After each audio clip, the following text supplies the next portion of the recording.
most people aren't comfortable having a conversation about death. Not because they're busy and not because they've got other things to do. Honestly, most people don't like to talk about death because they're afraid of it. Now, I'm not talking about Christians. I'm just talking about people in general. It's a topic people don't want to discuss. But you know what? It's the one certainty we cannot control.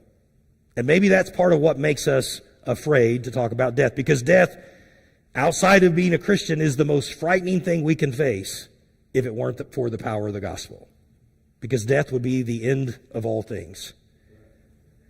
But what we're reminded of here is death was never supposed to be part of life.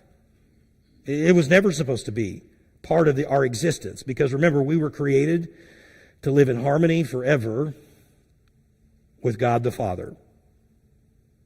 That's how God wanted it. It was not in the equation.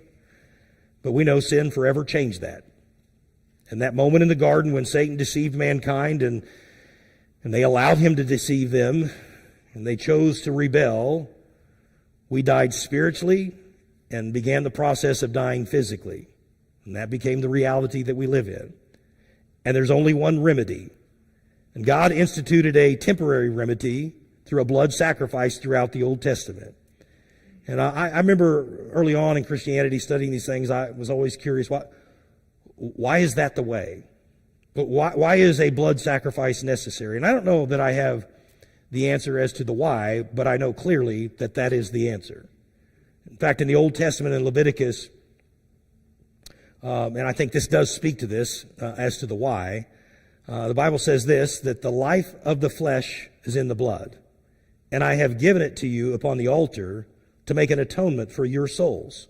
For it is the blood that maketh an atonement for the soul.